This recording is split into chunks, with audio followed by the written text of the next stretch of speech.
Good afternoon, ladies and gentlemen, boys and girls. We are having such a great afternoon so far, and it's just bound to get on a whole new level as this afternoon we are joined by some really special guests. We are so happy to welcome everyone to the show. Magandang hapon po sa inyo. Ako po si Riza Diaz. Kasama ko po ang ating mga ka-chasers. Jerry Ramos is here on my right. Poging-pogi. Sa may bandang kaliwa ko naman, si Waylon Galvez. And joining us, of course, via Zoom are the rest of our ka-chasers. Nandiyan si Aba Cordero at si Zaldi Perez. And now we are going to bring in right away our first guest this afternoon. Waylon, pakilala mo na. Si Coach na lang kaya magsabi ng the Chasedown, no? Pero hindi, sabi mo mga Riza, very special to dahil straight from Belgrade, nasa Serbia ngayon, ang ating unang-unang espesyal na panauhin. Of course, he is a project director of Gilas Pilipinas men's national team, head coach of the Ateneo Blue Eagles, a 3-time UAAP champion, a 5-time NBL champion, and also is a gold medal in the 2001 FIBA Oceania Championship for New Zealand. Of course, gold medalist din yan. FIBA 2010, FIBA Asia Stankovic Cup 2010 in Lebanon, and also 2015 Southeast Asian Games. Gold medal din, Gilas Pilipinas. Huwag na natin habain pa ng napakaraming accomplishments ng ating special guest. Walang iba kundi si Coach Tab Baldwin. Yeah. Good afternoon, guys. Great to be with all of you. Coach Tab, good afternoon from Manila. We know that it's early morning there. Maraming salamat for waking up early for us. How was your flight? We heard there was a little mishap going to Russia. Russia, correct? Istanbul. My bad. Yeah, it was a bit of a scare, really. I've flown a lot in my life, and this would probably rank number one in terms of getting a real scare. On our takeoff from Istanbul to come here to Belgrade, Serbia, at the last second, even the front wheels were off the ground. The pilot slammed on the brakes and decided to abort the takeoff, and it was a frightening few moments. But obviously they made the right decision. They didn't want the plane in the air, and so everybody's safe. We arrived a little bit later than normal safely, and we're all settled in now and just had breakfast and getting ready to go to practice. You mentioned, Coach, practice. This is the first practice that you're having since you arrived, and how many more are you going to have before we finally play Serbia and Dominican Republic? We'll get 2 a day over the next 4 days, or including today. So some of them are very short in duration, but it's ample practice time for what we need to accomplish. Can't do too much now. It's really getting the jet lag out of our system, getting used to the arena, and just sort of, getting back into the flow of being a team again. Hi, Coach. Waylon here. How are you, Good Coach? Good to see you too, Coach. And of course, Coach, congrats for being named again head coach of the national team. We were in Changsha 2015 when you first coached Gilas. Anyway, Coach, the national team, Gilas national team, is on a roll. 6-0 in the qualifiers, and then we swept the window tree.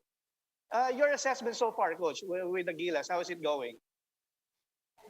Considering this is a long-term project, I think that the results really flatter us. We weren't expecting these kind of results this early.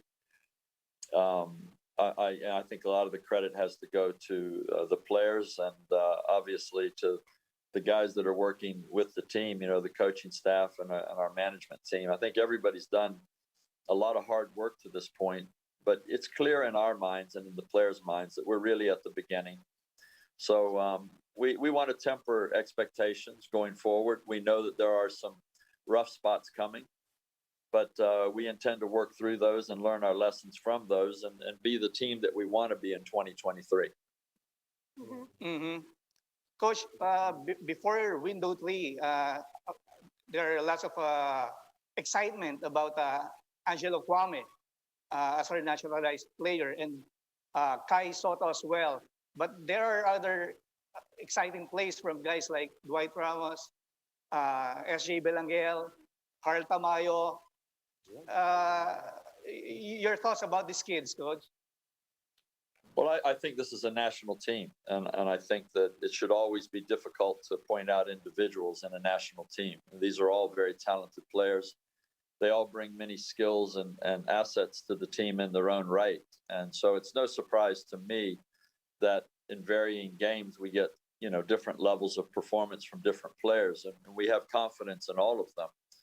So, we are, I guess, theoretically a team of stars because it's a national team, but the goal here is to be a star team and not to have any single player stand out, and become a big target for our opposition. We want to be as difficult a proposition as we can possibly be for every opponent that we face.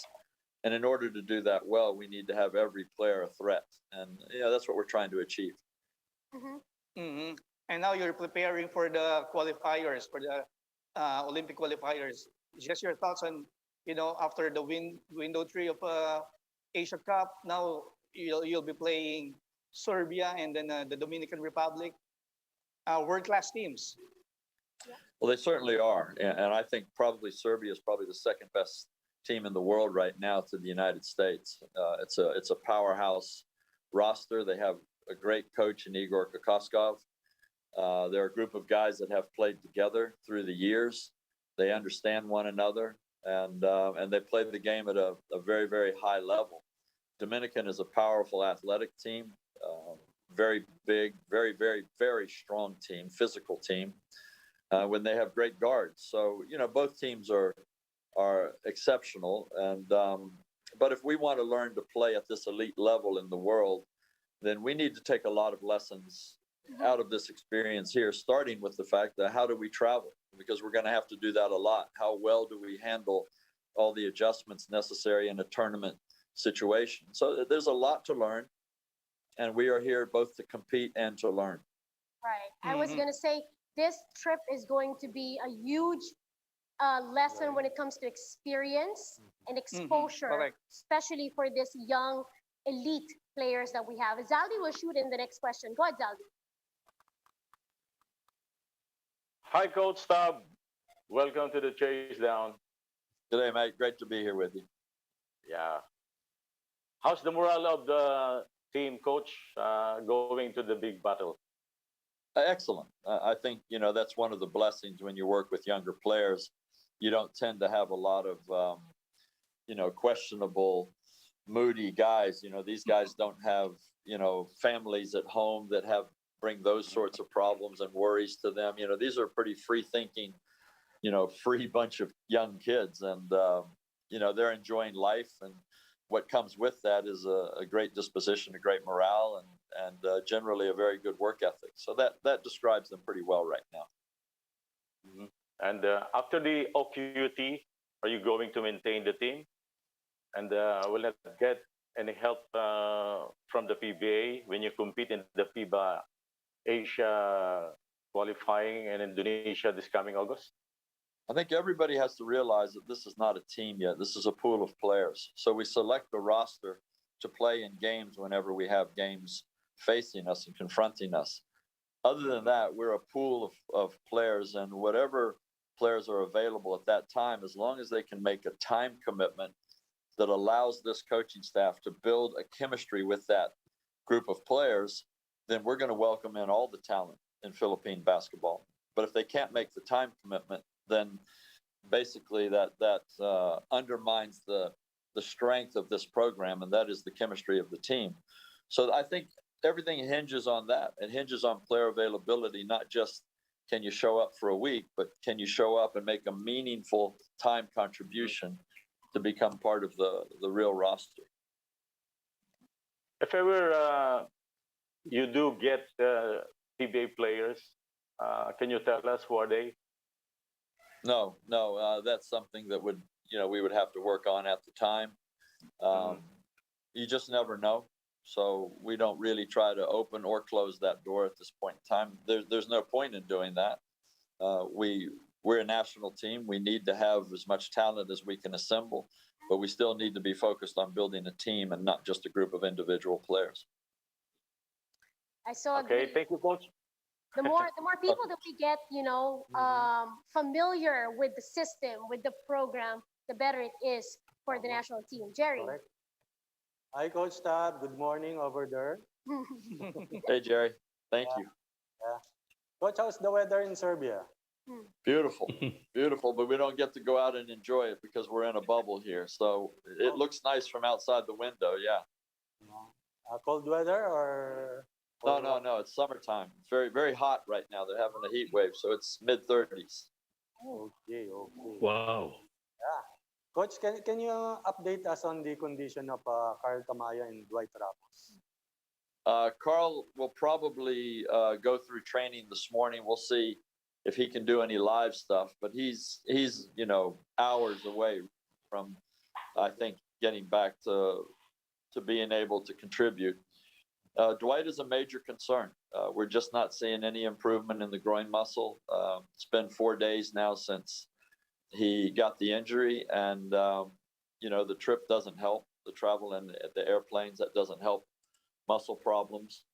So we have to see if it will settle down in the next few days. But I'm guardedly pessimistic, actually, not optimistic. But there's really no point in trying to make an assessment on something that could change overnight.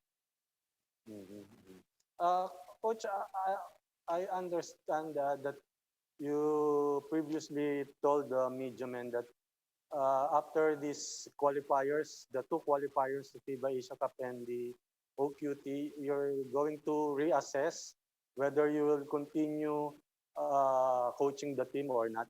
That stands until now. Of course, this is a program, and again, it is fluid. There will be ongoing decisions made. What we believe, SBP, myself, Coach Ryan, what we believe is best for the program. So nothing is set in stone. Nobody has a right to any of these positions. We all have a privilege to take part as long as we can contribute to the best of our ability. And I know that all sounds cliche-ish, but in this instance, it is exactly the way that we need to conduct ourselves. Everybody needs to know that at any point in time, if somebody better comes along, they're going to have the spot that you're sitting in today. And I think that helps us to perform better every day.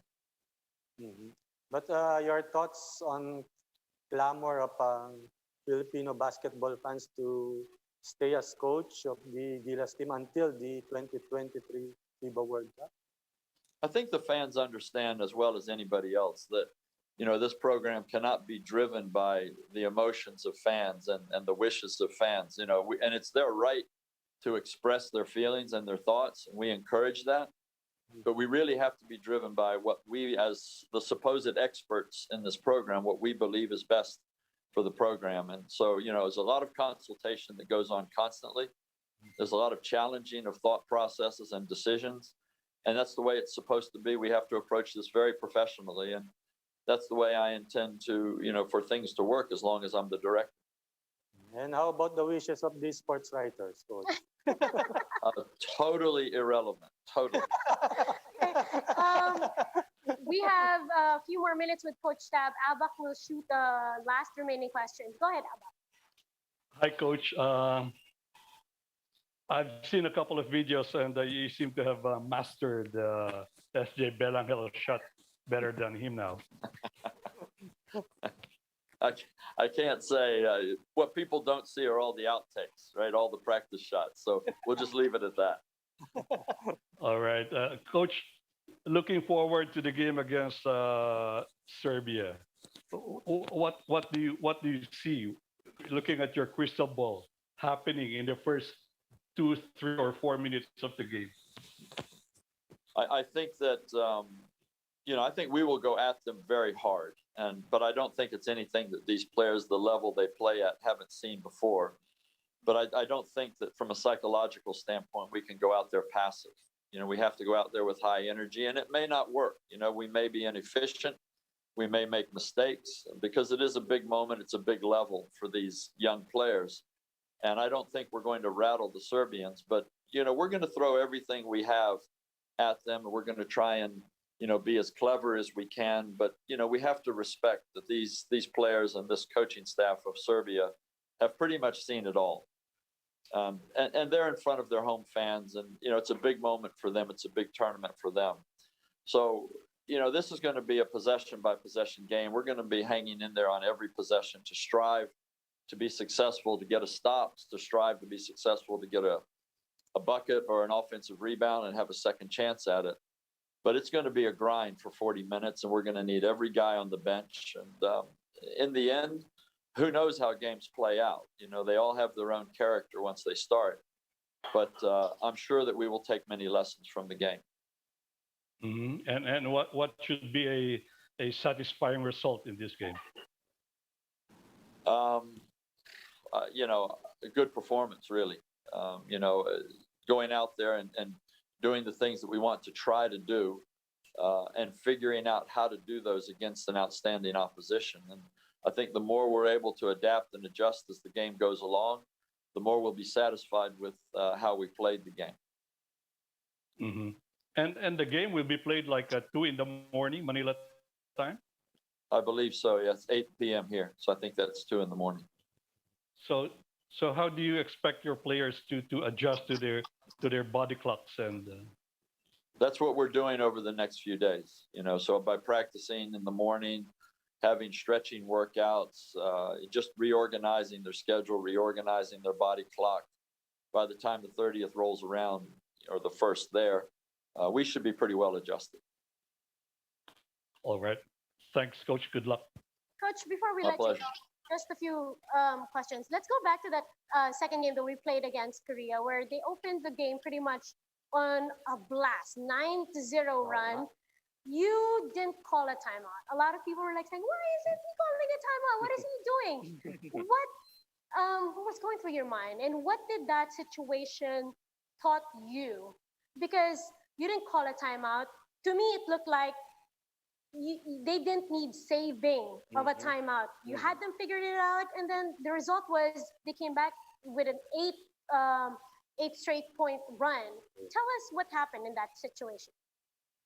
Well, Riz, I rarely call timeouts to save my team. I think that's their job. They're out there to save themselves. And I don't believe in early leads anyway. I think they all disappear for the most part. So, I think it's good for the players to, absorb the first punches of your opposition, especially when your opposition is as good as Korea was, to feel what it's like. I think sometimes early timeouts erode the confidence of your team. It's like you don't believe that they have the ability to fight back. And I know that they do have that ability. So really, if I'm going to do anything in that situation, it would probably be make substitutions rather than take a timeout. And I know that in the first half, you lose your timeouts anyway. You don't carry them to the second half. But I just personally am not the kind of coach that likes to sit in front of my team and see disappointed looks on their faces because they're playing badly in a stretch and the coach is upset with them. I'd rather the other coach have to take those timeouts. And, a lot of times that's what plays out. When you make a comeback, then the other coach gets a little bit shaky and panicky, and, then he's staring at his team in disappointment. And I'm happy with my team. And again, I think that situation taught more than what was needed to be said. Coach, you are wearing different hats in this trip. In this past few months, you're a coach, you're a teacher, you're like a father to these young guys. What's your takeaway overall? Although mission is not done yet. I'm probably more like a grandfather to these guys by now. So, but I don't really focus on that role with these guys. I'm a coach, in this environment when we're in the camp in Laguna. And that's what I do. I work with my coaching staff, and we try to figure out how to build a basketball team. And, we select really high quality guys. So we don't have to worry too much about behavioral issues or things like that every now and then, but everybody has problems. So every now and then we deal with, something that pops up. But I have such a tremendous coaching staff with so much experience that, those situations are few and far between and pretty easily handled. And So, we have the luxury of just coaching, and, that's what we're trying to do well. And so far, so good. Mhm. And this is a pretty special group of gentlemen. You mentioned the coaching staff, but not only the guys that we've seen, really perform on the court. Little did we know, a lot of the guys also in the team who we didn't see much but had Mhm. huge impact on the Yes. success. Like, Tama. of course, Matt Nieto, Mhm. even the previous guys that was part of the first window. Yes. So, Coach, your final message to the Filipino fans out there. I know you have to rush to practice. And Your message? breakfast. And breakfast. Well, look, enjoy the process that we're going through. Enjoy the bumps. There's going to be bumps, and try to take a little bit of an analytical rather than an emotional view of this team, and see how these young men and this coaching staff adjusts to the hard times, and enjoy that process, because it is a long process, and it isn't all going to be flowers and perfume. There's going to be some really tough times, and it's going to ask a lot of us as competitors and as men. And I fully expect that we stand up to the challenges when they come, and we learn about ourselves, we learn about our team, and we get better. And so I think that as fans, you're going to get a front row seat to see how all of this plays out over the next couple of years, and it's going to be enjoyable. And we hope that you support us, and continue to believe in what we're trying to accomplish. We do, and we would like to thank you, Coach Tab, on behalf of the whole Chasedown team. First, for the great service that you have rendered the country. It's a time where there's so much going on, and you were able to unite us, and that is the beauty of basketball. And rest assured, we're always going to be here in support of the national team. Maraming salamat, Coach Tab Baldwin. Stay safe, stay healthy, and we hope to catch up with you again soon. Send our best Thank you, regards Rizal. to everybody. Thank you, Will Coach. do. Coach, God bless everybody. Thank you, both. Thank you, Coach. Thank Okay. you. Good luck. Yeah, we're done. Ba? All right. And with that being said, we are going to take a very quick break. Pagbalik po namin, abay, marami pa tayong pagkukwentuhan at marami pa tayong bisita, kaya wag po kayong aalis.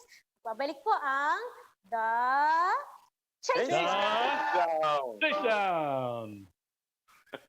Naka-good luck ka pa. Ah.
welcome back to the Chasedown. Chasedown. Thank you so much for choosing to spend your Saturday afternoon with us.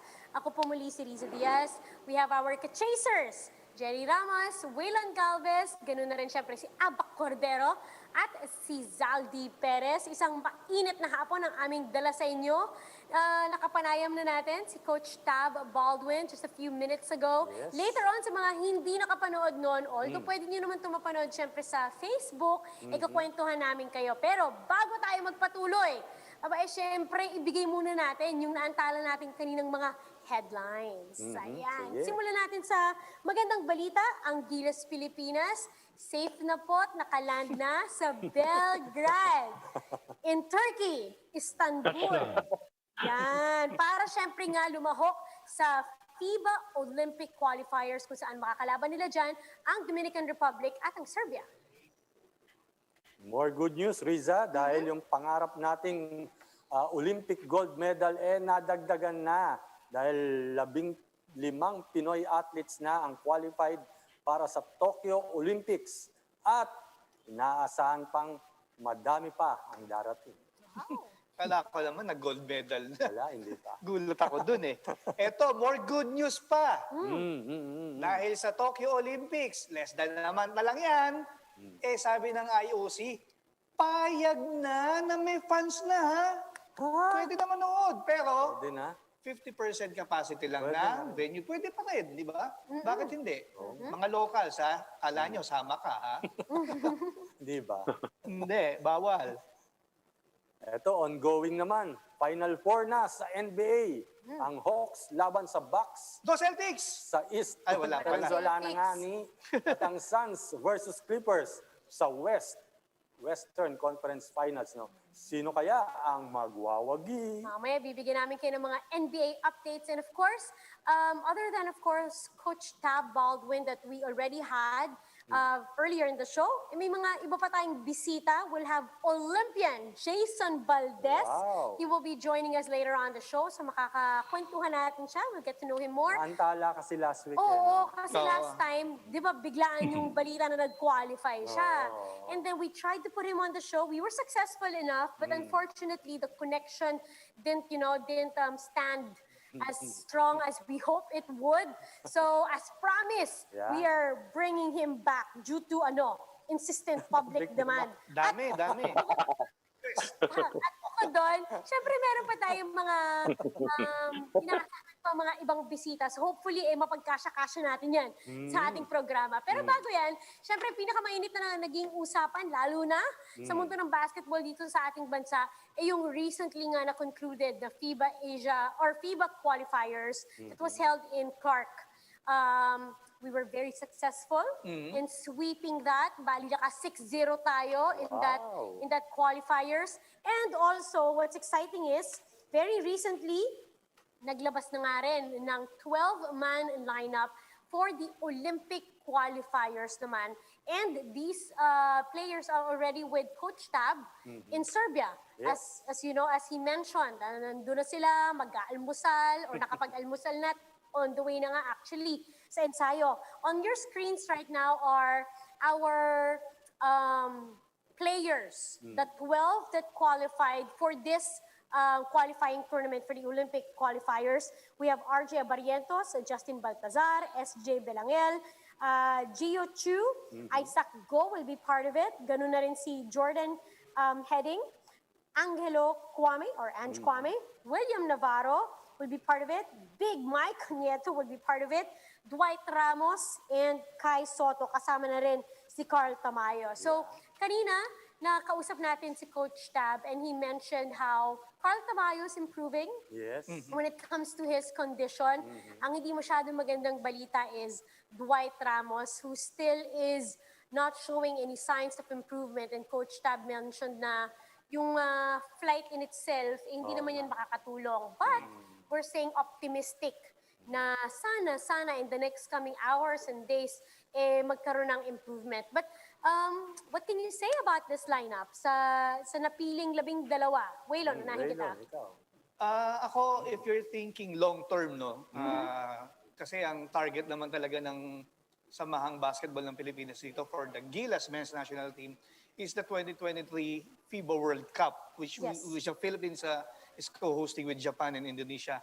Ngayon, dun sa edad dito mga batang to, pinakabata yata dito si Kai Soto at Teen. Siya na yung mga teen. 19. 19, So 19 kumbaga na. kung isipin mo, long-term project ito, maganda for the development of this, actually not this team, for this pool. Kasi sabi nga ni Coach Tab kanina, hindi lang naman sila merong national team, meron silang national pool na kung ano yung kailangan mo for tournaments, Yes. pwede kang humugot from the pool of amateur players. So I think this is good for the Gilas project development para sa 2023 and facing Serbia and the Dominican Republic, di ba? Mga world-class teams to. Kumbaga, yung mga players ng Serbia and Dominican Republic, nasa NBA na yung karamihan sa mga yan, di ba? So, this is a good experience for our young Gilas men's national team. So, ako, yung experience na mag-gain nila, enough na yun para kumbaga magpondo ka para sa future. And ilang taon na lang ba, di ba?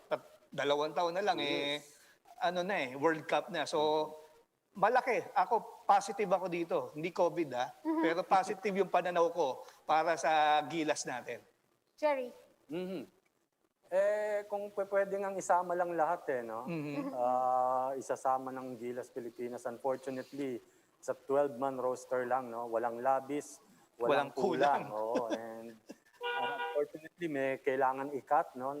Which is, I think, natural for any national teams going into an international campaign. Nawala nga si JD Tongkab and Lebron Lopez, no? At sabi nga ni Coach Tab, in the case of Lebron Lopez, siya yata yung pinakabata after Kai Soto. 18 years old. So, marami pang pagkakataon, marami pang chances for him to play for Gilas Pilipinas in future international tournaments. Kaya tama ka, Waylon, magandang learning experience to para sa young team natin moving forward. Hanep yung Lebron Lopez. Hanep ng mga bata to. Ibang klase talaga. Nakita mo ba yung dunk niya? Oo. Meron pa daw. Meron Ang mo yun? mga balita natin, let's say from Carlo Pamintuan, who's there, Yes. the tongues that he would put up after practices, yung talagang free-flowing na lang. Talaga daw mapapaano ka. But it's easy to get caught up in the hype Yes, of yes, totoo. Lebron Lopez. He's young and he has a lot to learn, and we are excited to watch him, of course, grow and flourish with the national team. You want to add on to this? Anong pananaw mo dito, Zaldi? Well, tulad nga nung sinabi nga ni Coach Tab Baldwin, in progress itong program. Kaya it's hard to keep yung lineup talaga na yun ang gusto ng mga fans. Siyempre, katulad nga yung isang ehemplo nga, yung si Lebron Lopez, natanggal, bata pa. Actually, yung sympathy ng maraming mga tao, even the players, si Calvin Abueva nga, nagsabi nga kay Lebron Lopez na magtiyaga lang, keep on improving at dadating din sa iyo kung whatever you want, na kung gusto mo makalaro talaga o maging member ng national team. Pero yung ito ay work in progress nga ito, itong programang ito, at nakita na nga natin yung resulta. Ang ganda, tinalo natin finally yung Korea. Pero let us not rejoice doon sa panalong yun dahil laro lang yan Ibig sabihin ang lumalabas lang diyan epektibo yung programang inilalatag ni Coach Baldwin right now.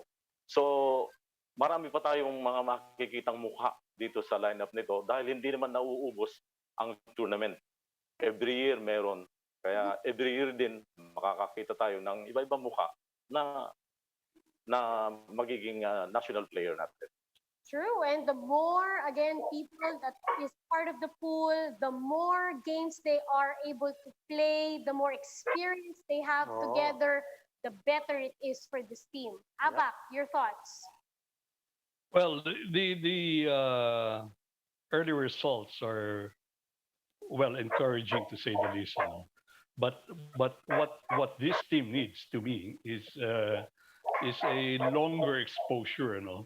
What I'm saying is hindi pwede yung 2 or 3 games and then 2 or 3 months na ensayo and then maglalaro na naman ng 2 or 3 games and then 1 month na ensayo. What this team needs for it to really display or show the potential, the players included, is a longer exposure. And they can only get that if they are allowed to compete as a guest team in the PBA. Doon natin makikilala ng matagalan ang team na yan. And I also, I'd like to add, I agree with the opinion that if this is for the 2023 FIBA World Cup, we need to put in, we don't need to overhaul a major facelift, but 2 or 3 PBA players will definitely strengthen that lineup. I think that's also the reason why the composition of the team is mostly young. Oo. Kasi ang talagang tinitignan naman natin, ang pinaghahandaan nating ultimate is the World Cup. Yes. It's a fantastic thing that we are, of course, doing very well here in our region, competing in the Asian levels. Pero talagang kumbaga, if we are talking about high level basketball, ayun yung pinaghahandaan natin. And with that, brings me to the next point. Kasi ang dami kong nababasa on social media, and sometimes I can't help but to react also. Ang dami Gagalit ka? ang dami nagsasabi na hindi na siguro kailangan ng PBA players. Okay. I want to get your opinion about this too. Ako, ang sa akin Sige. naman, unang-una, sana po wag na tayong mag-bash, yung mga ganyan. Kasi, di ba nanalo na nga tayo eh.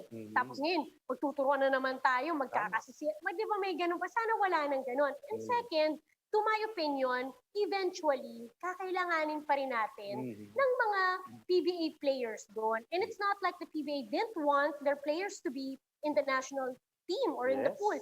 Tandaan natin, in the first window, parte niyan sina Kiefer, Yes. sina Roger Pogoy, sina Soyud, Yes. Roy Chua. Rosario. Nagkataon lang that this window has been moved and the PBA needed to restart. Yes. Diba? So the availability of the players, reality-wise, itong mga Yes.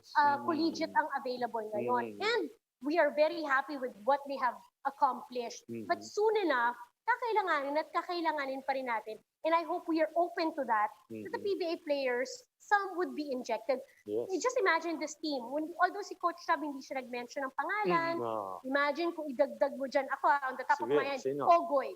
Oo. Diba, ang laking bagay niyan. Shooter, Junmar still wants to be able to help, Yes. according to him, kung papayagan pa siya. Although, he's going to be 31 by World Cup. Ang sabi niya, kung makapag-train Pwede pa man rin. lang ng Oo mga naman. big guys, Oo. pwede pa. Diba? Oo. I don't know if you share the same sentiments.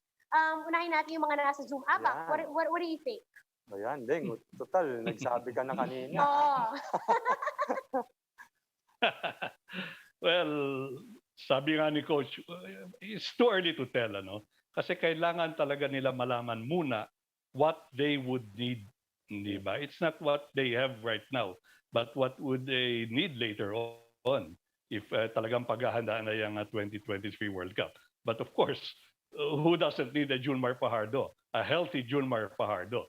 There's no team, there's no Philippine team that cannot find a spot for Junmar, that cannot give up a spot for Junmar Fajardo. Any Philippine team will need a Junmar Fajardo or a Matthew Wright for the firepower, or a Pogoy, ano, for the offensive threat, ano. Tingnan natin, it's their decision. Tayo naman puro opinion lang. But I still strongly believe that we would need 2 or 3 PBA players in that line. Zaldi, ikaw. Ayun ako doon kay Abak na kailangan talaga yung Gilas team needs a boost from the PBA player. Pero ang problema nga, katulad doon sa interview natin earlier kanina kay Coach Tab Baldwin, ang isang malaking problema dyan, yung availability ng player. Unang-una yung time. Kung po pwede siya sa practice, kung pwede siyang umalis muna doon sa team. Yun ang isang pinoproblema ni Coach Baldwin. Di ba sinabi nga niya, bakit hindi? Talagang welcome sa kanya na magkaroon ng PBA players. Lalong-lalo na yung the likes of Junmar Fajardo, Chapit Aguilar, di ba? Yung talagang malalaki. Dahil kaya ang labanan ngayon talagang mga patangkaran na ngayon sa international competition. But ang bottom line lagi ay yung availability ng player. And who knows, di ba, malay natin, mag-bend ng konti yung rules ng FIBA, bigla tayong magkaroon ng Yun. Jordan Uy, Clarkson. Jordan Clarkson, ha? Oo nga, no? Hindi lang maganda. Oh, But what a Pwede. great week it has been for Philippine basketball, Raylan. Oo naman.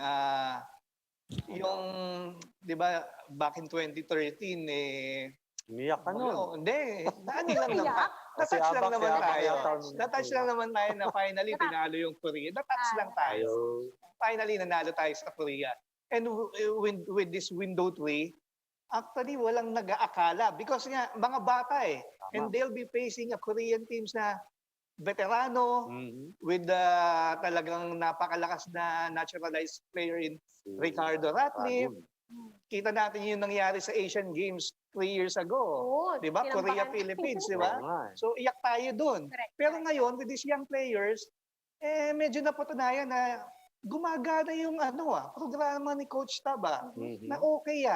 So, we can build on that and hopefully, going back dun sa tanong mo kung PBA, we have to remember part ng SBP ang Yes, PBA na stakeholder yan. So, kung hihingi ng tulong ang Gilas via SBP sa PBA, I think wala namang masama kung humingi ng tulong. 2 or 3 players, na-mention nyo, Junmar, Matthew Wright, Pogoy, Jordan Clarkson, hingi tayong tulong kay NBA. Oh, Diba? text ko na. Pwede. Text mo na si Adam Silver. Maalala ko ito na, SJ Belangel was part of that 20 Jones Cup. Yung tinambakan tayo ng Korea. Remember, di na nga nila pinaglaro masyado si Ratcliffe noon kasi hindi na nila masyado kakailanganin. But I think that young SJ Belangel then remembered how it was to lose in that team. Tignan mo naman yung pinakita ngayon. And bumawi. maybe this is something that we could also look into them playing Serbia. Yes. Coach Tab said, we're not expecting miracles. Malay mo. Pero, yung makalaban mo yung ganung level, maaalala mo yung matututo ka doon, magkikita kayo balang araw ulit. Magandang magandang turnaround yon. Jerry? Agree ako na kailangan pa rin ng mga PBA players, yes. Pero not necessarily na kalahati ng team. Right. Siguro naman. 2 or 3 players will do. But agree din ako sa sinasabi ni Abak na hindi pwedeng 3 months lang saka mo ipapasok yung mga players na yan. Sa tingin ko, it's going to be a long-term practice with the national team ang kailangan ng mga PBA players. Siguro, as early as next year, i-identify na ni Coach Tab kung sinong player ang tingin niyang kailangan nila for the national team. And start practicing na with Gilas Pilipinas para yung sistema ma-imbibe na agad. Commitment, no? Commitment Yes, talaga. totoo yun. Remember Reese and Jerry, saka Abak and Zaldi, in 2011, yung original Smart Gilas Pilipinas na binuo ni Coach Raiko Toroman, it was reinforced by Asi, Kelly Williams, Jimmy Alapag. Di ba? And yung ibang mga teammates nila, all amateurs. Tama yung sinabi ni Jerry na hindi naman kailangan kalahati. Di ba? Why not 2-3 players na PBA players? I think sapat na yun para maging malakas yung team. And tama ka, Jerry. Huwag naman 3 buwan. Di ba? Siguro mga 2 years. Pero, syempre, konting sundot ng ensayo dahil professional players yan. Okay na rin yun. It's just nice what happened because it was a blessing na marami tayong natutunan, and again, it has brought us together and it gave us hope. It made us be hopeful na ang ganda ng pwedeng maging kinabukasan natin, and we hope and pray that these group of men stay healthy, 'di ba? Stay strong, 'di ba? Maganda ang pinapakita nilang potential. And also, malaking pasalamat natin, again, pati na rin sa coaching staff na talagang, iba rin yung pinakitang dedication. Kasi alam natin, buwan yan ang nilagi nila dyan sa Clark. Now again, just to remind everyone, nabanggit, Jerry, if you would help me, ni Coach Tab, their game versus Serbia will be played 8 p.m. there, pero madaling araw yun dito sa atin. Talk-over daw ni Jerry. Siya magagawa story But definitely, mag-aawa kayo ng updates mula syempre sa PBA Rush, ganoon na rin sa One Sports PH, at sa ating mga social media platforms. Congratulations, Gilas Pilipinas. You all made us very proud. Correct? Okay. Nako, sa tingin ko, Ito na. ready na yung susunod nating bisita. Correct. Speaking of making us very proud. Di ba, Waylon? Yes, tama. O, pakilala mo na. Dahil siyang ating 12th Pinoy qualifier. Sabi mo nga kanina, meron na tayong 15. Pero last week, ginulat tayo. Oo nga. Ginulantang ang buong Pilipinas.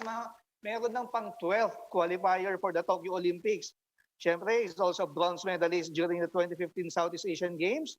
He has represented the Philippines during the 2010 Asian Games, 2018 Asian Championships, 2019 ISSF World Cup Series, and the 2019 Southeast Asian Games na ginawa dito. Siyempre, walang iba kundi ang ating shooter, Jayson Valdez! Hi, sir. Good afternoon, sir. Good afternoon po. Welcome back to the Yun. show, Jason. Thank you, ma'am. Jason, congratulations muna from the Chasedown. Yeah. Naku, kami ata unang bumati sa'yo last week Yes, sir. Yes, sir. Thank you rin po. Yes po, kayo po unang nakabati for me. Anyway, Jason, syempre yung pakiramdam no, na isa ka ng Olympian. Pakiramdam na maglalaro ka sa Tokyo Olympics. Yes, sir. Yes, sir. Sobrang overwhelmed, sir, kasi hindi nga ganun expected yung game, hindi ganun expected na makakapasok pa ako for Olympics, and at the same time happy and medyo kinakabahan pa. Medyo ngayon pa lang siya nag-sink in sa akin. So medyo may pressure pero good pressure naman for me. Jason, paano mo ba nalaman na ano ba yung association ang nagbanggit sa iyo? And then paano mo kumbaga paano mo tinik? Nasaan ka ba noon? Baka mamaya naliligo ka biglang paano ka binulaga? Actually, sir, nung araw na yun is support magsaysay ako, sir. Applying for military, and nung gabi, after ko ng process ng application ko, umuwi kami kasama ng mga pinsan ko. So, kumain kami sa labas dahil dinner. Nag-dinner kami, inaya ko sila mag-dinner. And nung kumakain na kami, tumawag sa akin si Ma'am Irene, yung Secretary General namin. She was asking kung do I still practice na training pa ako ng weekends. Sabi ko, yes, ma'am, I do. Yun nga lang, nung last weeks na yun, yung buong weekdays, nandito ako sa may Fort Magsaysay. So, sabi ko, sakto ma'am, tomorrow, uuwi ako ulit para mag-training dahil yung weekend namin, sineset ko talaga yun as training day. So, nung gabi na yun, doon ko siya nalaman, sobrang nanginginig ako at the same time dahil kasi wala na talaga sa isip ko na mag-Olympics eh. Nag-aim na ako for other competitions eh. Though nagtuloy-tuloy pa rin yung training ko, yung physical training ko yung mas naging effort ko talaga ng sobra. Anyway, congrats, Jason. Eto, Jason, may magtatanong sa'yo, pakisipat nga. Pakisipat mo nga to si Paring Saldi Perez. Air rifle yan. May air rifle ka naman, pakisipat mo nga. Paring Saldi. Okay. Congratulations, Jason. Thank you, sir. Thank you, sir. Oh, kasi Jason, alam mo, shooting, aminin natin, hindi naman kasing sikat ng golf, kasing sikat ng basketball, kasing sikat ng volleyball sa atin dito sa Pilipinas. And then suddenly, parang wala na sa isip ng tao, biglang ngayon, nasa kamalayan na naman ngayon ng mga tao yung shooting because of you. Pero, sino ba si Jayson Valdez? Yun ang tanong doon. Sino si Jayson Valdez? At sino yung mga parents mo, yung mga magulang mo? Ba yung hugot mo? Yes, sir. Si Jayson Valdez, sir, laking Maynila, pero pinanganak sa Nueva Ecija, 25 years old. Pinalaki ng mga magulang ng may takot sa Diyos and sobrang disiplinado dahil yung father ko is sa Marines, sa military din. Yung mother ko naman is teacher sa San Valley Elementary School. Simple lang, sir, simpleng pinalaki, hindi kami lumaking mayaman.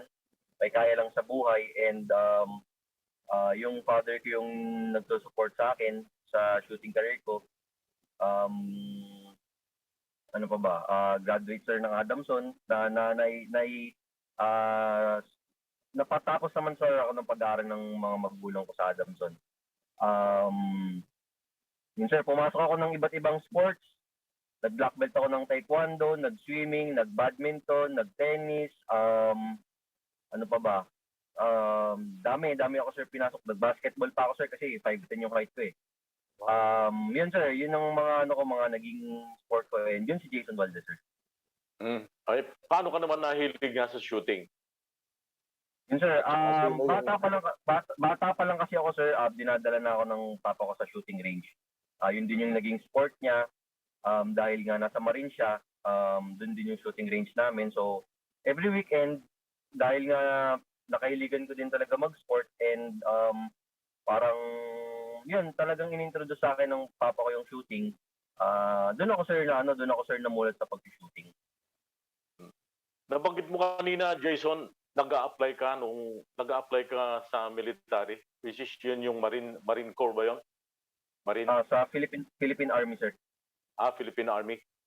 Sana napaaga, no? Kasi kung halimbawa na-in ka na, tsaka saka na-announce na ikaw ay qualified for the Olympics, di sana anong ranggo mo na sana kaagad? Hindi ka magsisimula. Supposedly sir, hindi ako sure kung makahatak pa ako for Olympics that time kasi military, hindi ko lang sir alam kung ano yung mga ginagawa or something like that. Pero nasa training ako sir ng Philippine Army. Siguro sir, private pa lang ako nun sir kung sakali dahil regular enlist yung pinasok ko sir. Applying for, after ko dun siguro sir, after nun, mag-apply ako for official siguro sir kung papalarin man ako. Okay. Sige. Thank you, Jason. Yes sir, yes sir. Kailan bang showing ng pelikulang ito? Shooting na shooting. Shooting eh. Ano ba shooting? Di ba pala, rifle pala yan. Rifle, akala ko shooting. Kasi artistahin naman si Jason. Diyan kita. Lady na lang, kulang Ay, eh. meron. Meron. Gusto ko eh. Kaya may Yan. inspired. Mamaya na yun. Jason, it says here dun sa aming research, you won the bronze medal in the 2015 Southeast Asian Games. Please educate us. Ito ba mga huling SEA Games? Nag-compete ka? Were you able to join? Yes ma'am, 2015 SEA Games sa Singapore, nag-bronze ako dyan, from parang quarterfinals and then qualification and then going to the finals, hindi ako nawala sa third place. 2017, nag-gold din ako sa Malaysia. 3 position naman yung event ko, yung 50 meters. And then 50 meter prone then bronze. Nag-compete din ako ng 2018 World Cup qualifying for Tokyo Olympics and then also nung 2019 for mga iba pang qualifying games para sa Olympics. And then now, finally, Olympic na. Has your life changed, Jason, nung nag-qualify ka na? Kasi meron na rin sigurong mga konting pagbabago. Yes. Siguro ma'am, yung lifestyle ko medyo bago. Kasi way back mga 2018, 2019 ma'am, may mga nagsasabi na rin sa akin na coach from other country. Kung naalala ko lang na I have meron yang potential, good quality, good skills, good position sa standing sa air rifle. Sinasabi nila na ako kasi ma'am sobrang jolly ko eh, sobrang masayahin, hindi ako focus ako pag nandun ako sa mismong event, nandun ako nakatayo na ako sa position ko. Pero after ko doon, may ano ko sir, yung medyo makulit, maharot, funny guy, parang ganun. Parang ayoko nang laging seryoso palagi. So, sinasabi nila na dapat gumalaw ka na parang champion, kumilos ka na parang champion, kumain ka na parang champion, gumalaw ka ng parang champion. So, siguro yun yung nagpabago ng lifestyle ko. After nun, medyo talagang nagseryoso na ako, medyo talagang nag-focus ako ng mas maigi, binago ko yung lifestyle ko, binago ko yung paano ko kumilos, and then hanggang sa ngayon, yung tuloy-tuloy na siya. Pero siguro sa mga nakapalibot sa akin, parang wala naman po masyado dahil mas gusto ko yung parang friend lang talaga yung turingan namin. Tropa ko lahat, parang ganun. Ito si Wayland, pinupormahan ka eh, nung mga dapat mo daw maging Galaw champion model, eh. galaw champion. Yan, Jason, no?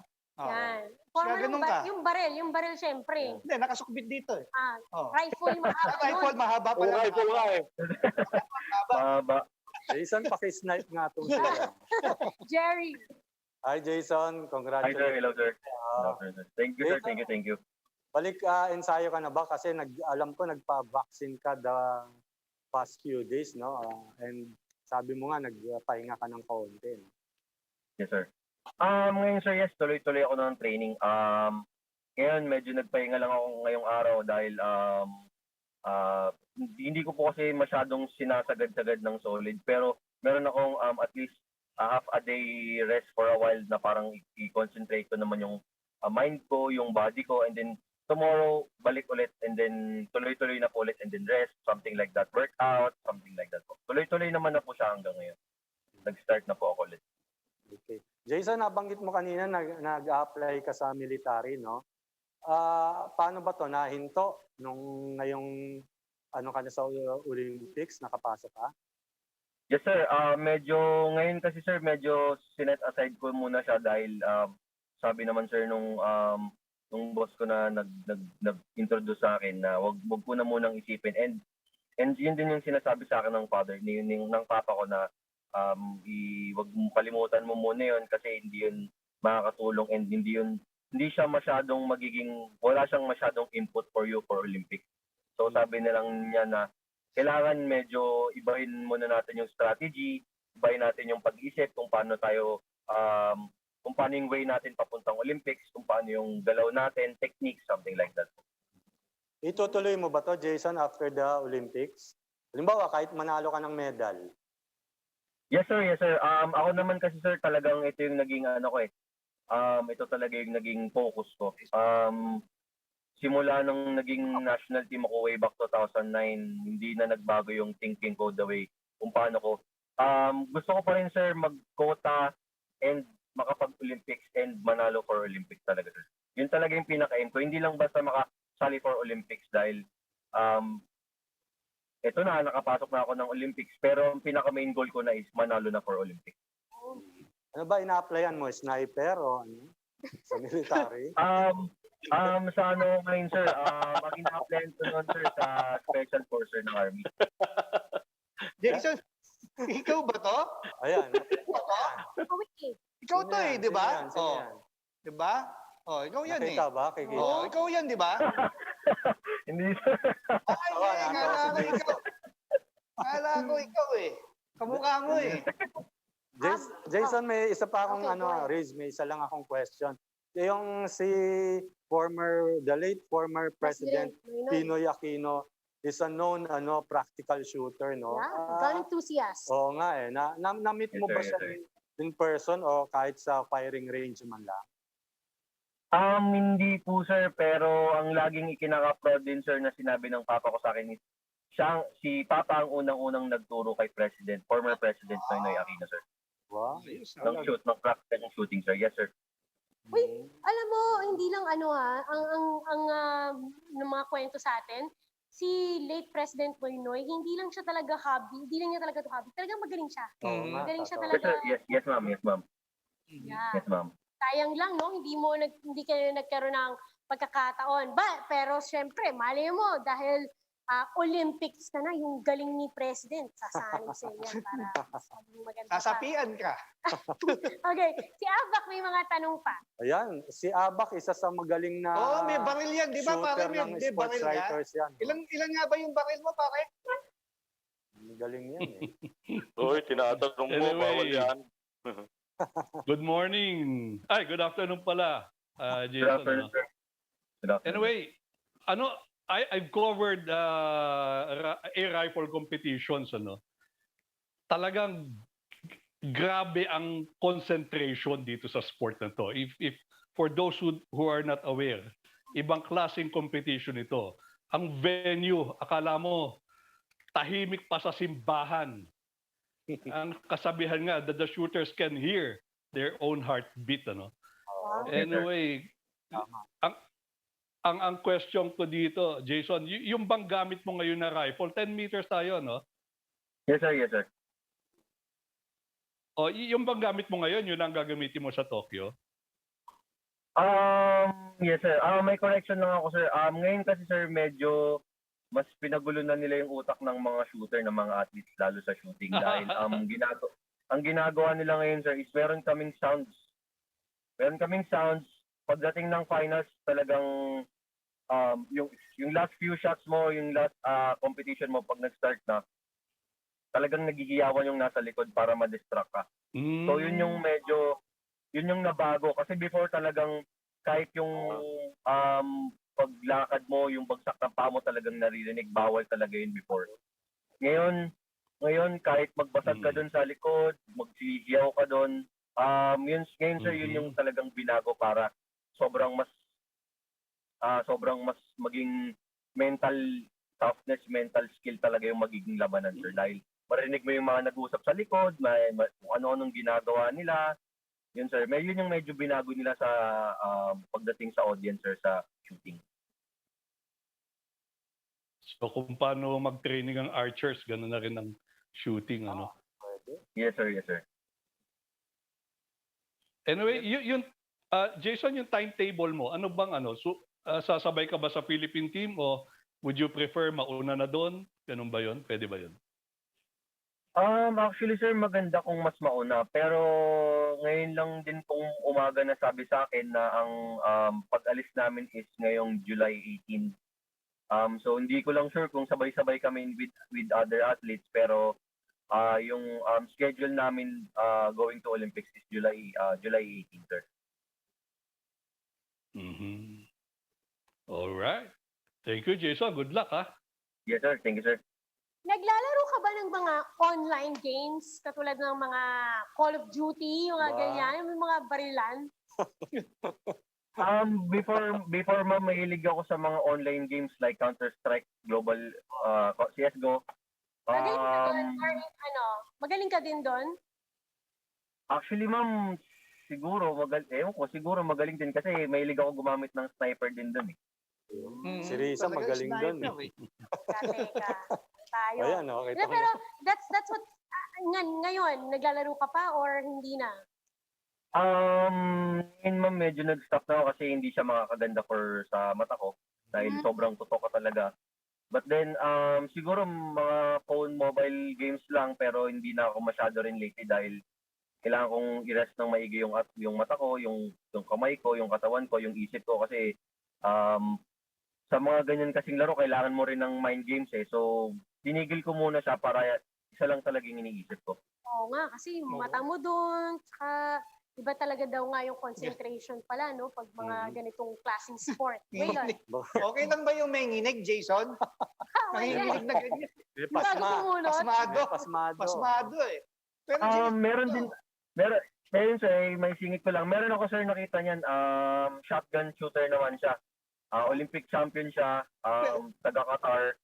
Pero nanginginig talaga yung, di ko lang alam sir kung manilisim niya yun o talagang ganun yung nangyayari sa kanya. Pero Olympic champion siya, Olympic gold medalist siya sa Qatar shooting. Pero yun yung manilisim niya, nanginginig talaga yung kamay niya. Ako kasi pasmado, Jason eh. Ewan ko ba? Pero Jason, ito may nagtatanong lang kasi kami, ang sport namin, golf kami. Wow, social. Pero yung sport ba na shooting, mahal ba? Siyempre eh, pag bumili ka ng anything, mahaba man o maikli na tingin ko mahal eh, no, Jason? Yun naman siya yung naging concern namin before din talaga ako pumasok dahil alam din ng father ko na sobrang mahal talaga nitong sport na to dahil umuubos ka ng almost kung sa live na rifle na ginagamit ko.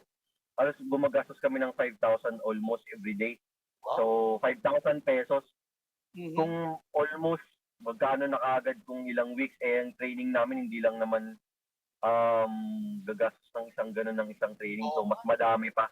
So, dun siya talaga sir medyo nagmamahal. Pero yun nga, kagaya nga nung sabi namin na hindi talaga namin kayang pasukin tong sport na to. Dun na dumating excuse. Doon na dumating yung tinatawag ko na si Daddy Tak, si Nathaniel Tak Padilla. Oo. Sumuporta talaga sa'yo. Oo. Yes, sir.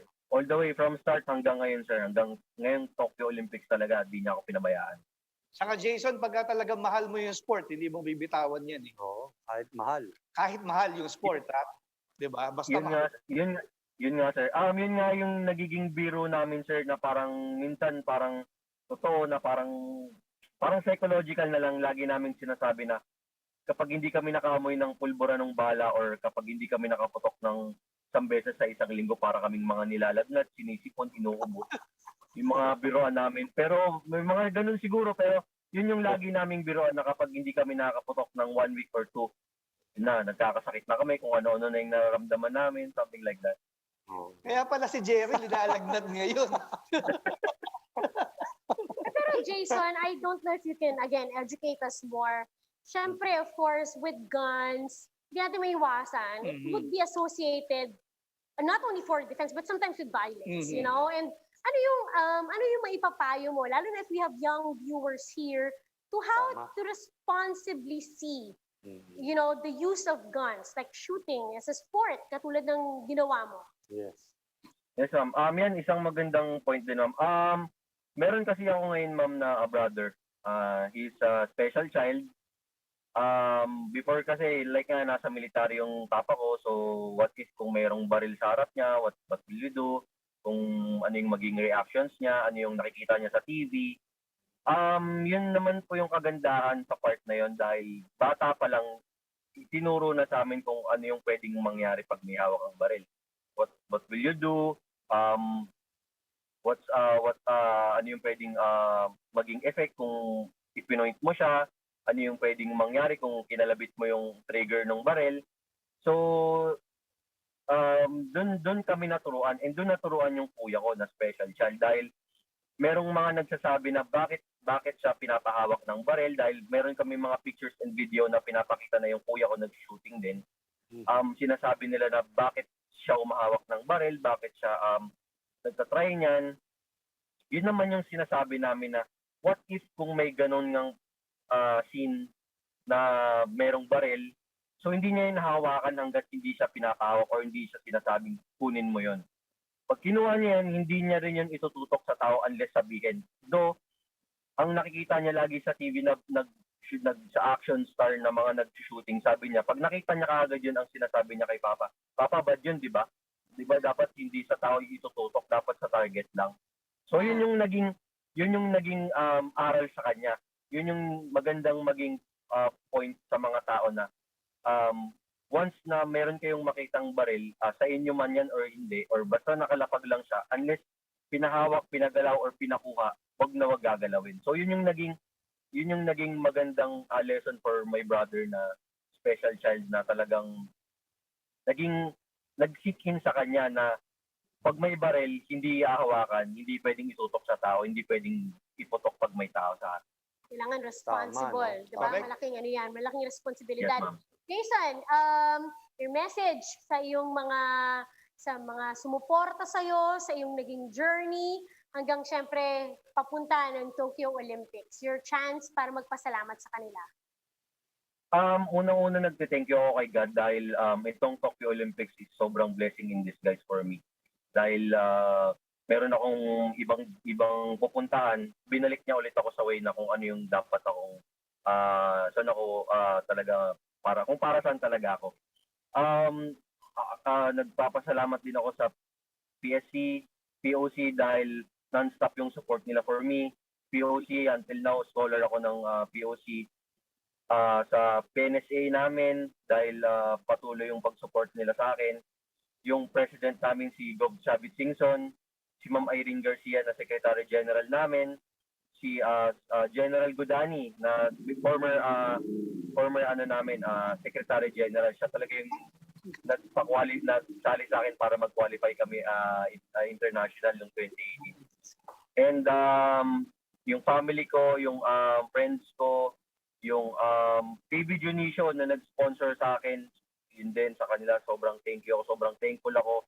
Yung mga family ko dito sa Nueva Ecija, all around na mga friends ko, talaga yan, sobrang nagpapasalamat ako dahil talagang sinusuporta nila ako.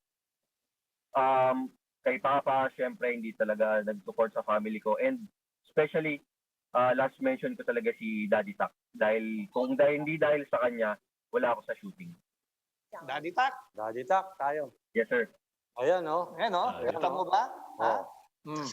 Ha? Ba? Parang Pwede Charles. na ba? Pwede na? Parang Charles Parang mali Angel. yung- Pwede na, sir. Pwede na. Pwede na? Para tayong Charlie's Okay, Angels, okay. ah.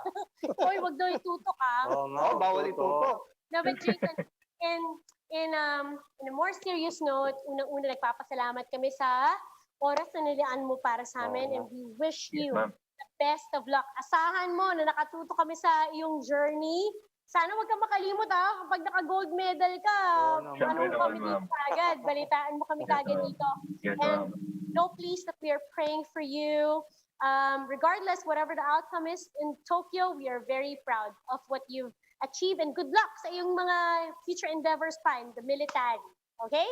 Thank you so much, ma'am. Thank you sa God inyong bless, lahat. Thank you po. Jason. Ingat, Jason. Stay Thank you, sir. safe. Thank you, sir. Thank you, ma'am. Thank you so much. Salamat. Sabi mo, Risa, ang Chasedown nakatutok kay Jason. Jason. Oh, O, pagka nag-gold medal siya, may pelikula na tayong 6. What? Ano? Yes. Shooting na to. Itutok mo, ipuputok ko. Diba? Ha? Pwede ba? For sure. Meron na yun eh. Meron na. Meron ba yun? Parang kami. Oo. Kaya ano yun eh. Kay Vic Soto. Pare, dadapa ako yun. Dadapa ako. Ano ba yun? Ano, I hope you enjoyed that conversation with our Olympian. Grabe, ilan Yes. lang yung mga Olympian, di ba? Oo Di ba naman. tulad nga na sinabi ni Abak, makasalubong ka ba ng Olympian? Oo nga, bihira, Minsan lang yan, and we are Yes. very fortunate that here on the show, we've spoken to a handful, and including, of course, Jayson Valdez. Thank you so much. We are not yet done, though. Pagbalik namin, marami pa po kaming mga pasabog. Mhm. Okay. Kaya wag po kayong aalis. Magbabalik po ang The Chase! Chasedown! Yata ko Wala ko sasabihin mo.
Welcome back to the Chasedown. We've had such an eventful Saturday afternoon so far. Nakausap natin si Coach Tab Baldwin. Nagkaroon na rin tayo ng discussion about Gilas. And also we spoke just now to Jayson Valdez, our Olympian. And speaking of Olympics, ang dami pa nating balita dyan.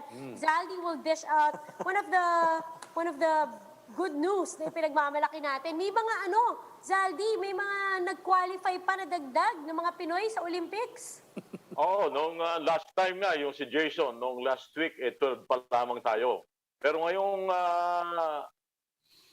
nitong mga nakalipas na araw, ng mga sumunod na araw, after nung in-announce natin na panglambing dalawa si Jason, 15 na yung atleta natin na qualified for the Tokyo Olympics.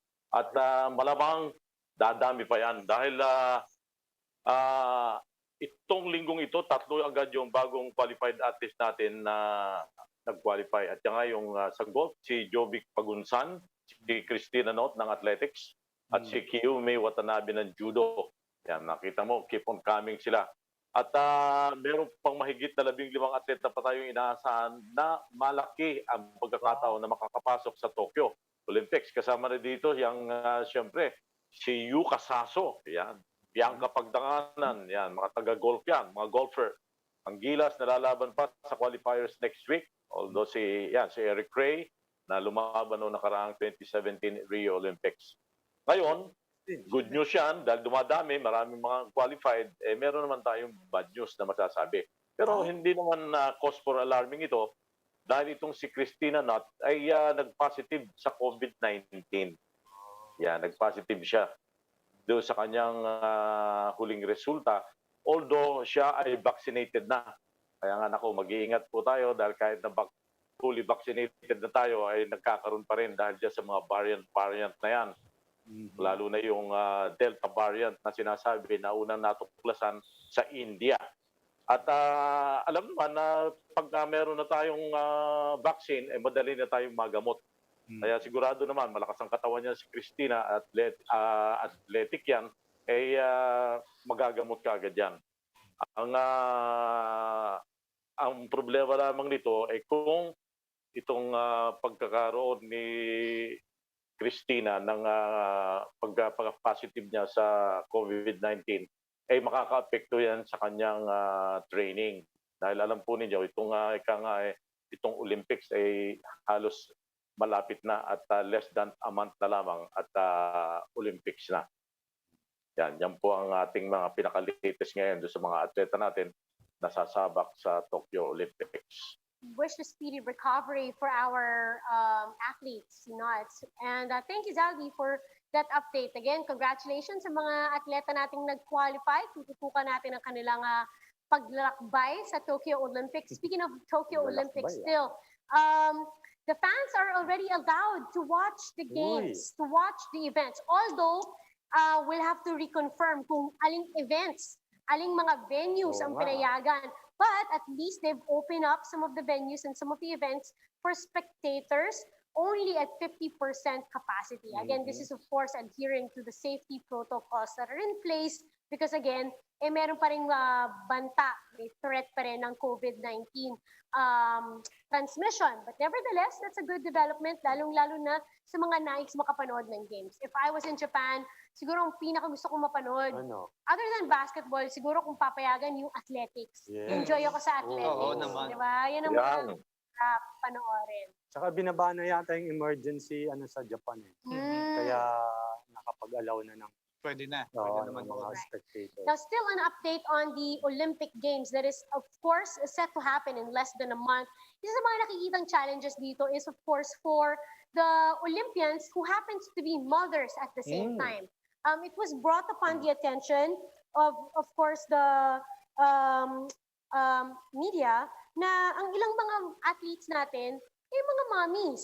Katulad na lang ni Kim Gosher, who's playing for Canada, and she's actually breastfeeding her baby. And it's a challenge for him, or for her rather, kung paano ba na malalayo siya dun sa kanyang anak, and of course, to provide at the same time. So, ang ibang suggestion is mag-pump, as early and for as long as months, or let's say a month worth But you know, that's Ipipreser easier lang said yan than eh, done. Riz, no? Well, that's true though. Oo, Being a breastfeeding mom myself, that's true. You can freeze naman talaga breast milk. But you know, it's easier said than done. Yes, yes. Meron kasabihan ng mga mommies, breastfeeding is like like a 9-hour job. Wow. Kailangan talaga siyang maayos sa interval talaga. Hindi ka Oo. pwedeng magmintis. And, you know, for athletes that are training, ang hirap Siyempre, niyan, mahirap very yun. challenging. And it's not only Kim Gosher who's experiencing this, expressing apprehension already kung makaka-compete ba siya. It's already new mom, Serena Williams. Ayan, So, tama. we'll give you a development, but then again, it's a reality for moms out there. So sa mga Olympians, sa mga atleta, ng mga nanay at the same time, saludo po kami sa inyo. Yes, Ibang klase sacrifice yan. no? Sacrifice. Yes. Okay, so from news of the Olympics, dire-diretso naman tayo. Abak, meron kang mga babalita sa amin? Yes. Yes, from the Olympics. Sa Olympics ulit tayo. Yan. Yan. Juvik Pagunsan. Si Juvik Pagunsan, I think this is a very wise or patriotic decision, no? That he will skip the prestigious British Open, ano? Oh. Dito sa ano to? That is forthcoming, July 11. Itong British Open. Qualified din si Jovic dyan because of his victory in the Japan Tour, no? And for this, meron pa siyang ano dyan, ha? Pagka ganyan, meron ka na mga appearance fee dyan, 6 digits na yan, in pesos, ha? But he chose to play in Tokyo. Masyado kasing dikit. So thinking of the quarantine procedures, the protocols, pinili niya ang Tokyo Olympics. Sabi nga niya, baka dito tayo buwinasin. Ang Tokyo kasi, ang Olympics kasi will be played on July 29 to August 1, ang men's, ano, where he will compete. Ang babae sa 4 to 7. Of course, sa Tokyo yan, sa Kasumigaseki Golf Club. That's 30 kilometers away from downtown Tokyo. Baka blessing in disguise because if not all the big names who will be competing in the British Open will go to Tokyo, baka may chance makasingit si Jovic for a medal in Tokyo. So good luck, Jovic. Thanks, Abak. Waylon? Eto naman, syempre, from Olympics, pinaghahandaan din ng ating national team Southeast Asian Games. Syempre, yung national team ng fencing, ready na sa pag-host ng kanilang national open. Ito yung ano nila parang selection process nila for the Southeast Asian Games. Yan na yun. So mag-start yan sa July 3 to 4. And then second leg nila is July 7 to 8. And then ang huling leg nila, July 10 to 11. So pipiliin dyan yung mga, syempre, individual and team events for foil, saber, and then epee. Men's and women's yan. So, ang balita natin from Coach Amat Canlas, this weekend, start nang magpunta yung mga participants. Actually, hindi lang naman kasi national team yan May ibang from the UAP, from clubs, na magjo-join kasi yan, National Open. So malay mo, di ba, makasingit ka for national team. Di ba? So, ano kasi dyan, sa Ormoc, may ilang days na magstay muna sila for a while bago sila lumabas for competition. So, kaya ano yan, courtesy of Ormoc City Mayor and newly elected, actually, second term niya na to, si Richard Gomez, presidente ng PFA. Na-elect na mayor. So ano yan, abangan natin yan dahil dito pipiliin yung mga members ng national team for the Southeast Asian Games. Nice. Okay, so from fencing, diretso mo tayo sa boxing. Yan, boxing. Tutuloy ba, Jerry? Oo, tuloy na tuloy. Binulaga nga tayo Dahil dalawang Filipino world champion ang sasagupa sa tinatawag nga nilang unified title fight sa August 14 yan sa Carson, California. Nonito Donaire Jr. versus John Riel Casimero. Si Nonito ang holder ng WBC bantamweight belt at si Casimero naman ang WBO champion. Pagka-announce ng laban nila nagkaroon ng konting bangayan agad yung magkabilang kampo eh. No? Pero, di ba, Bak? Pero hindi na natin i-discuss kung ano man yung diskusyon nila tungkol doon. But rather, subaybayan na lang natin ito kasi sigurado napakagandang laban ito. First time na magsasagupa ang dalawang Filipino for a unified world title fight. Nice. Good Okay, news yan. Wiza? Pretty exciting. Okay, so now we go on over to another exciting happening is the NBA playoffs. Yeah. Yan. Jerry, balitaan mo kami. Si Games Waylon. Ikaw kanina. ngayon, ha? Waylon, umaasa pa sa Celtics. Next year. Oh, next Bago-coach year. natin eh. Oo, eto talaga. Dahil yung kanina, yung unahin natin yung laro Hawks, laro kanina. kanina. Oo. Yung Tambak sa eh. Eastern Conference Finals, so tinambakan ng Milwaukee Bucks ang Atlanta Hawks 125-91, no? Ba yan? Oo, halftime pa lang 77-45 na yung lamang ng Milwaukee Bucks para itabla ang serye at 1-1. Kasi panalo na dapat nung nung game 1. Game one, nakabalik. Oo, nakabalik lang yung Hawks. Atlanta Hawks, no? Anyway, so yan 1-1 na yan sa Eastern Conference Finals. Punta naman tayo sa kabila sa Western Conference Finals. Eto, nakaisa na rin yung LA Clippers, no? Yun. Dahil nanalo sila kahapon 106-92 para gawing 2-1 ang serye, no? Dahil natalo sila dalawang sunod sa Valley, sa Phoenix, and pinangunahan ni Paul George yung Clippers, almost triple-double to, 27 points, 15 rebounds at 8 assists, and tinalo nila ang Suns bagamat bumalik na ang spiritual leader nga nila na tinatawag si Chris Paul. But unfortunately, inalat pareho si Chris Paul at saka si Devin Booker. Parehong 15 puntos lang. Kaya, ayun, natalo yung Maalala ko yung Suns. game 2, no? Yes, yung yun ang naman finish. talaga. DeAndre Ayton. Ayton, ang Yeah. ganda nung Yung screen ni Devin Booker. Yes, ang ganda ng last second play ni Monty Williams ng ng Phoenix Right. Suns. Napanood mo yun, Abak? Oo naman. Expert. Oo. Ang ganda ng pasa ni Jay Crowder eh. Tsaka yung timeout na yun. Free timeout yun. Correct. Oo, no? Tama. Yung Dahil miss throws ni nag-review sila ng play. yung miss free throws ni Conjure. PG. Ano Yeah. masasabi mo doon, Abak? Well, even the best can always miss free throws. Pero ang nakakataka doon is ang nakakatawa doon is dalawang sunod. Isip siya, no? no? Diba? Papaisip talaga siya. Oo. Dalawang malaking baskets yung ginawa niya. Yes, yes. Yun, bihira. Dahil sa kanya. Yun nga ang sinabi ni Coach Tyron Lue. Zaldi, you watched that game too? That's gonna be one of the most exciting games. Oo.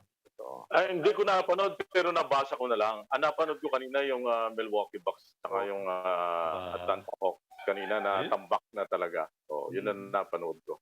Pero usually kasi yun yung available lamang dito sa One Sports. Yun ang pinapapanood ko pag araw ng Sabado at Linggo. Okay. Oo.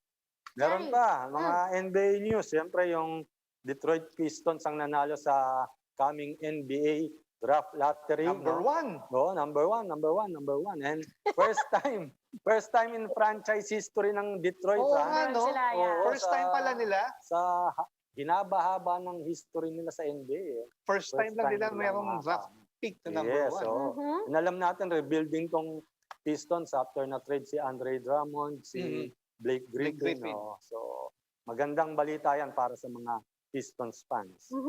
No? Ito pa, more on NBA, mga rigodon ng mga coaches. Sabihin mo na! Ha? Sabihin mo na! Celtics. Ayun! Champion! Si Ime Udoka. Ha? Ime Udoka ba? Coach pala yan. Nigerian siya, no? Oo, Nigerian siya. From assistant ng Brooklyn Nets, no, na kinuha to replace si Brad Stevens, who was promoted as president basketball operations ng beloved Celtics namin ni Waylon Galvez. Yun! And eto naman si Rick Carlisle, na Mhm. napunta na ng Indiana Indiana. Pacers. Oh. Di ba galing na siya dyan? Yes, Oh. bago siya nagpunta ng Mavericks, nag-ano muna Bumalik siya sa bahay niya. sa bahay niya. Oh. Kasi bata ni ano yan, ni Larry Larry Bird. Legend. Larry Bird, yes. The previous stint niya sa Pacers. Meron pa, siyempre, Jason Kidd. Mhm. Nawala si Rick Carlisle. Balik sa Eto, Dallas. Oo, bumalik naman si Jason Kidd sa Dallas Mavericks. At Trailblazers, ano na ba? Confirm na? Kasi Parang- Chauncey Billups. Oo, parang Wow. ano na eh, finalized Final na eh. na, no? Chauncey Billups, Oo, di ba? kasi siya yung initially, siya yung leading ano yun. Sa Celtics. Yes. So, ayan, yung mga regodon ng coaches, talagang exciting na agad yung coming season ng NBA. Hindi pa nga Abangan tapos mo na tong Definitely. playoffs na to eh. No? Definitely. So don't miss out on the action and catch the NBA playoffs on the different signal platforms available for all of you. Let's go Yes. straight, very quick. Writer's Uy. block. Waylon, go ahead. Yes, of Meron course, pa. ongoing pa rin yung NCAA tournament. After nung POMSA Taekwondo event na yan, meron introduce ang PTA in cooperation with the NCAA, yung speed kicking. Wow. Diba? Paramihan ng sipa. Dito Paano sa... yun? Paano ba yan? Bibilangin? Bibilangin. Paano? Yung Ah, merong sipa Sige yung nga, Taekwondo. sige yung nga. ganyan. Sige. Sipa ba yan? ano? Parang lumalaki na pala ka. Sipa. Ongoing ang men's tournament. So far, nanalo na ang Arellano ni Peter Caico, courtesy Uy. of Stanley Roy Roberts. Pilam yata ito ha. Lagyo pala, Lagyo. Ang haba ng pangalan. So, nanalo na ng gold medal yan sa men's tournament. Nandiyan din sa CSB and San Beda. Actually, ang leading dito so far sa speed kicking tournament yung San Beda. Ba? So malalakas dyan, San Beda, St. Benilde, and finally, nanalo nga yung Hirap Arellano. din yun, ha? So ano yan? For this week, men's. Next week, women's naman. So may juniors din yan. Ganun. So abangan natin yung mga tournaments na ginagawa. Walang natin. team yun. Hmm. Walang team events? Wala. Puro Wala ano, pa. may weight Individual. categories eh. Okay. Okay, Jerry. Ito naman, sa balitang PBA sa San Yan. Miguel Beer. Ba? Alam natin pabalik pa lang actually. 6-time MVP. Ba't umalis ba? Junmar Pardo, hindi. Injury. From injury. Okay. So, ito, naniniguro lang ang San Miguel na if ever may backup na itong si Doc Kraken. Kaya kinuha nila sa new players, itong mga big men sa free agent, si James Sena at si Alfonso Gotladera. Di ba si James Sena, Ha? San Miguel, na never pa? Hindi pa. Never pa.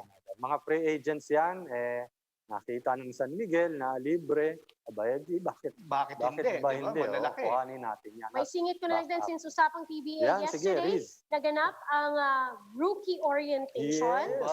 Online lamang ito. Mhm. Virtual. Of course, Commissioner was there. Mm. We had Deputy Commissioner Eric Castro para Mhm. i-discuss yung mga rules. Mhm. Nagkaroon pa ng mga ilang talk para sa ating mga rookies when it comes to handling their financials, their Grooming. way of behaving on and off the court. Siyempre, ito yung mga bagay na makakatulong nga sa ating very young players. And again, this is a good sign that, and my quote, Commissioner Willie Marshall in saying, see you very soon. Si See Nick, you. umaten ba si Nick? Oo, virtual habang papunta ng Batangas. Wow. Ganun talaga. But yeah, that's a good sign and the rookies appreciated it also. Mhm. And it makes us all more excited for the opening of the PBA season that we are hoping to happen very, very soon. Sana tinanong mo din si Cobb Willie, baka nanonood yan, kung namimiss niya yung mga sports writers. At sunod, ano ko kay Cobb? Oh. alam ko na isasagot nun. May ilang Alam na minuto alam. pa tayo para po. Yes! Paborito ni Waylon. Okay, go ahead, Waylon, ikaw. Eto na, happy birthday, madami-dami to. Unahin na natin, ibigan natin to. Sino yan? Ibigan natin nila apa. Oh. Sir Joy and Cabo, happy Uy, birthday, Sir sir. Joy. Deputy, boss. Mark Balmores, Edward Hove, Tina Pilapil, John Eric Mendoza, Jason de Guzman, Jake Galvez, utol ko. Jongge, Asuncion, Emil Noguera. Hoy, Last week ka. Ito, Lola po rin Galvez Catalan. Happy birthday po, Lola. Sir Lola Nestor Puring. Cuartero. ay, Lola. Ito, magugulat kayo. Ano? Brother! Brother! William Vicencio, happy birthday. Si brother! Nagbe-birthday ka pa Oo. ba? Yan? And to my main man, TJ Panlilio from Chicago, happy birthday. Ito, nagpapahilang. Mami of Nino. Direk Chris, Mami Marlene, Oh. I love you. Ikaw And Direk also, Chris ha. Direk Chris, ha? May Mami, kasalanan ka siguro. Siyempre, congrats kay Mayor Goma, Richard Gomez sa PFA. Father Vic Calvo, lagi itong week, every week, nanonood to. Peter Caico, Paul Supan, Eco Ignacio, and Sir Joey Mamasanta. Yes, Boss. sir. Alright, Jerry, wanna add? Sir Joey. Ano lang, Yun. yung mga Regular. mga dabarkads natin. Julian Lapid and family, Yun. Gal Berreras, si Alex Fuentes, si Dan Cordero, Yun. Ronel Javier, ha? Ronel, Hoy. buhay ka pa pala. May Advance. utang ka sa amin. Oh, advance happy birthday, Direk Christian Encarnacion. Wala ka pala, Direk. Oh, Ay. Alam mo, Alam mo, Direk, kaligtas ka. ha? Zaldi, go ahead. ako isa lang. Advance happy birthday at saka binyag doon sa aking apo, si Alon sa Uy, Fort talaga? Pasay. Yan, oh. Hmm. Bibinyagan na. 1 year na siya.